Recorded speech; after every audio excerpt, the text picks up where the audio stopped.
ประวัติศาสตร์สบายดี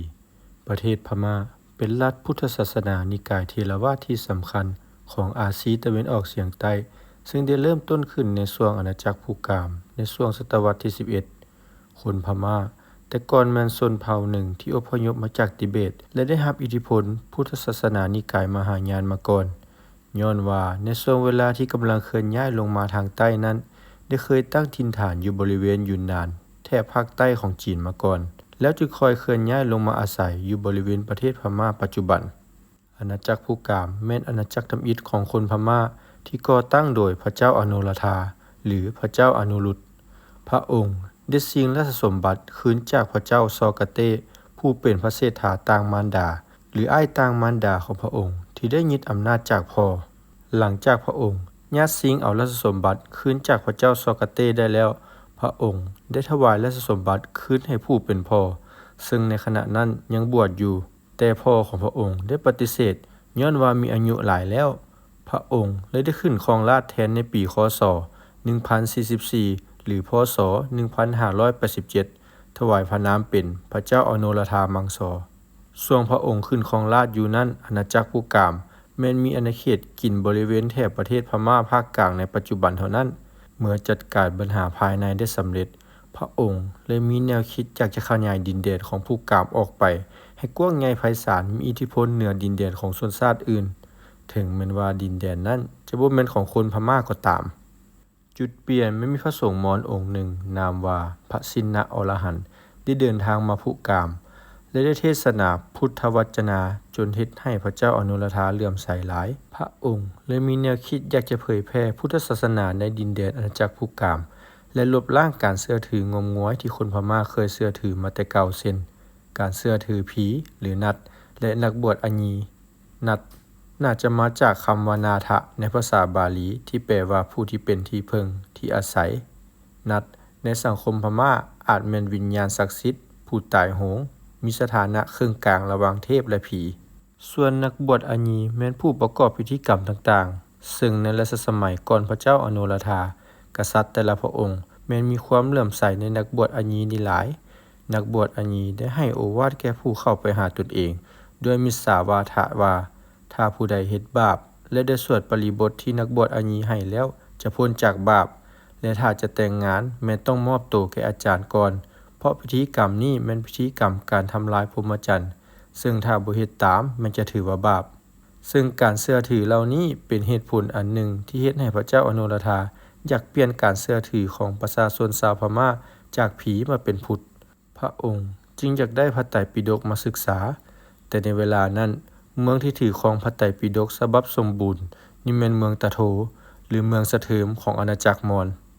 พระองค์ได้แต่งทูตถือราชสารไปหาพระเจ้ามนุหะเพื่อขอพระไตรปิฎกมาศึกษาแต่ทางมอญได้ปฏิเสธและได้ตอบกลับมาในลักษณะดูถูกว่าพม่าเป็นชนชาติป่าเถื่อนเอาพระไตรปิฎกไปก็คงอ่านบ่เข้าใจพระเจ้าอนุรธาเลยมีความพิโรธหลายเลยได้แต่งให้แม่ทัพผู้เก่งกล้าทั้ง4ไปตีเมืองตะโถหรือเมืองสะเทิมจนแตก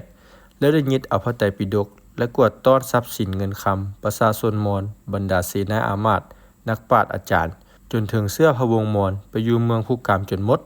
ซึ่งพระเจ้าอนุรธาเองก็ฮู้ว่ามอญเป็นชนชาติหนึ่งที่มีศิลปะวัฒนธรรมที่เจริญรุ่งเรืองและสูงส่งพระองค์เลยอยากอาศัยมอญนี้ถ่ายทอดให้ซึ่งมันจึงได้เป็นเหตุผลอันหนึ่งที่เฮ็ดให้พม่ากับมอญมีศิลปะวัฒนธรรมและสถาปัตยกรรมคือกันจนฮอดปัจจุบันเฮาอาจจะเว้าได้ว่ามอญเป็นเมืองขึ้นทางการเมืองการปกครองของพม่าแต่ทางด้านวัฒนธรรมพม่าเป็นเมืองขึ้นมอญหลังจากสามารถยึดอาณาจักรมอญได้สำเร็จ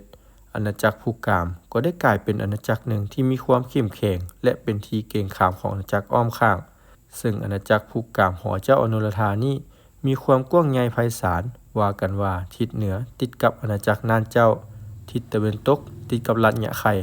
ทิศใต้แม้นมีอาณาเขตฮอดแหลมมาลายูและทิศตะเวนออกแม้นต่อกับเขตอาณาจักรขอมกินบางส่วนของประเทศไทยในปัจจุบันนอกจากนั้นสมัยพระเจ้าอโนรธานี้ยังได้ส่งอาวุธยุทโธปกรณ์ไปช่วยพวกสิงหนต่อสู้กับพวกโจรทมินอยู่ลังกาที่ได้ปกครองลังกามาเป็นเวลาดนนานซึ่งหลังจากพวกสิงหนได้รับอาวุธและการสนับสนุนจากพม่าแล้ว จึงได้เฮ็ดให้สามารถขับไล่พวกโจรละออกจากลังกาได้สำเร็จพม่ายังได้ส่งบัณฑิตมอญพระสินะอรหันต์ไปสำละพุทธศาสนาเพื่อวางมาตรฐานการบวชในพุทธศาสนาอยู่ลังกาใหม่เพราะในช่วงเวลาที่พวกโจรละปกครองอยู่เกือบ50ปีแม้นได้เฮ็ดให้มาตรฐานการบวชนี้เสียไปพวกสิงหุนผู้ปกครองลังกาจึงรู้สึกซาบซึ้งในพระทัยของพระองค์จึงได้ส่งพระแก้วแก้วมาให้หรือพระทัตตธาตุส่วนแก้วแต่บางเอกสารว่าพระแก้วแก้วแม่นอยู่ลังกาบ่ได้เคลื่อนย้ายไปไสเพียงแต่พระแก้วแก้วองค์ที่ทรงให้ทางพม่านั้นเป็นองค์จำลองนอกนั้นพระองค์ยังได้สร้างเจดีย์หลายแห่งคือนำเส้นเจดีย์สเวซิโกก็เป็นหนึ่งในหั่นพระเจ้าอโนรธามังซอยังเป็นผู้ทำอิฐที่ได้นำใช้ยุทธวิธีการเฮ็ดศึกรูปแบบใหม่โดยเป็นผู้ทำอิฐที่นำเอาสร้างเข้ามาใช้ในการเฮ็ดสงครามในภาคพื้นอาซีตะวันออกเฉียงใต้ในขณะที่ทหารม้าแม่นใช้เพื่อโจมตีจากด้านหลังของข้าศึกพระองค์ยังเป็นผู้หนึ่งที่เข้มงวดในกฎระเบียบหลายถ้าหากมีผู้ใดฝ่าฝืนคำสั่งพระองค์มันจะถูกจับไปประหารซึ่งว่ากันว่าความเข้มงวดของพระองค์นี้เข้มงวดหลายจนมีลักษณะแบบโหดร้ายอาจเป็นเพราะอาณาจักรของพระองค์มีความกว้างใหญ่ไพศาลและประกอบมีหลายเชื้อชาติหลายชนเผ่าจึงเฮ็ดให้พระองค์ต้องมีความเข้มงวดเพื่อที่จะสามารถปกครองได้ถึงแม้นว่าพม่าสามารถผ่าแพร่ดินแดนต่างๆให้บ่อยู่ใต้การปกครองของตนเองแต่พม่าก็ยังเจอปัญหาในการรวมชาติให้เป็นอันหนึ่งอันเดียวอยู่เพราะคนในชาติยังแบ่งแยกกันอยู่ว่าข้อยเป็นพม่าเจ้าเป็นมอญพระเจ้าอโนรธามังซอขึ้นครองราชย์ได้33พรรษาฮอดปีคศ1077หรือพศ1620ก็เสด็จสวรรคตซึ่งการสวรรคตนี้ยังบ่เป็นที่ชัดเจนว่าเกิดจากเหตุใดแท้พงศาวดารพม่าได้ระบุว่าพระองค์ได้เสด็จออกไปไล่แทงกระทิงป่าแล้วถือกระทิงป่าชนจนสิ้นพระชนม์